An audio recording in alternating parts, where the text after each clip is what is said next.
সেটা government will decide গভর্নমেন্টের বিষয় নয়, ডিপার্টমেন্টের বিষয় নয়। ওটা will decide, government will decide as and when they problem চলছে সেটা হবে ইমপ্রুভ হবে এবং কলেজগুলো শুরু করার মতো পরিস্থিতি তখন হবে। তখন এক্সেপ্ট করলে আমরা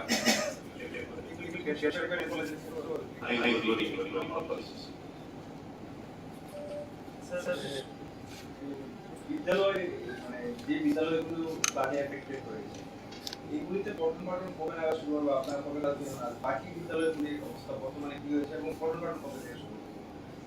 এটা এখন আমাদের পর্যালোচনার পর্যায়ে রয়েছে। আগামীকাল তো এমনিটি বলবো, সুতরাং আমরা পুরো পর্যালোচনা করে যদি সম্ভব হয় আমরা স্কুল খোলার দিকে যাব, সেটা আপনাদের সঠিক সময় আমরা জানিয়ে দেবো। যে সিদ্ধান্ত নেওয়া হবে সেটা জানিয়ে দেবো। আমাদের যেটা প্রথম কাজ হলো যেগুলি ফ্লাড এফেক্টেড হয়েছে সেগুলিকে পরিষ্কার করা, ক্লিনিং করা এবং ডিসইনফেক্টেড করা। কারণ সেখানে এখন যদি বাচ্চারা আমাদের ঢুকায় তাহলে তারা সুস্থ হতে পারে। সেকেন্ড হলো অনেকগুলি রিলিফ ক্যাম্প, আমি যেটা বলছিলাম আপনাদের প্রায় 240টার মতো রিলিফ ক্যাম্পে আছে, হয়তো অনেকগুলি এই সময়ের মধ্যে বন্ধ হয়েছে, কিন্তু সবগুলি আমাদের পরিষ্কার করতে হবে, পরিষ্কার করে বাচ্চাদের হবে। সুতরাং আমরা সেই পর্যায়ে আমরা উচ্চ পর্যায়ের এখানে সিদ্ধান্ত নেওয়া হবে যে কিভাবে আমরা স্কুলগুলি করবো। স্কুলগুলির ক্ষেত্রে শুধুমাত্র গভর্নমেন্ট স্কুল না, সব ধরনের স্কুলই থাকবে। স্যার আপনি যে কথাটা বলেছেন, বহু ছাত্রছাত্রী রয়েছে যারা সরকারি বিদ্যালয়ে পড়াশোনা করে তারা এসকে থেকে বই দিতে, কিন্তু বেসরকারি স্কুলে বহু ছাত্রছাত্রী রয়েছে যাদের মূল শিক্ষা ক্ষেত্রে আপনারা বেসরকারি স্কুলের ক্ষেত্রে সাধারণভাবে কিছু ক্ষেত্রে তারা রেসিডেন্ট আকারে আসে বলে আমার জন্য সেটা অবশ্যই আমরা পজিটিভভাবে দেখবো। আর যদি মনে হয় যে তাদের অন্যভাবে ব্যবস্থা করতে হবে, আমি এর মধ্যে পুরো ব্যাপারটা সমস্যাটা একটু আমি সব যে প্রাইভেট স্কুল রয়েছে এদের সঙ্গে আমি মিটিং করবো এবং মিটিং করে বাচ্চারা তাদের কোনো অসুবিধা না হবে সেই ব্যবস্থা নিয়ে দেবো।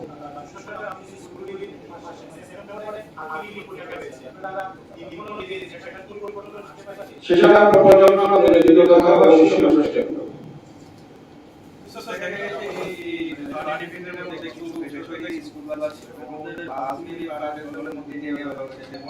এটা প্রথমই একটা সমস্যা হয়েছিল, আমরা তো এটা ডিআইএর করতে সাথে রেজিস্ট্রি করতে এর আগে কয়েকটা স্কুলের সামনে চলে গেছে, সেটা নিয়ে দেখেছি এর পরে থেকে এটা বলতে হবে।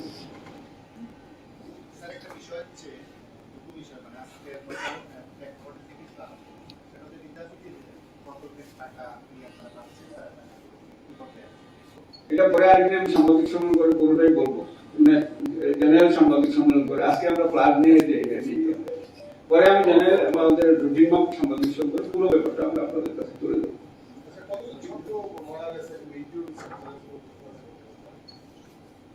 ছাত্র মারা গেছে বা ইনজিউর হয়েছে, একজন ছাত্র 2জন বা 3জন ইনজিউর হয়েছে, আমার কাছে যে খবর এসছে মারা গেছে খবরটা এই মুহূর্তে আমার কাছে নেই।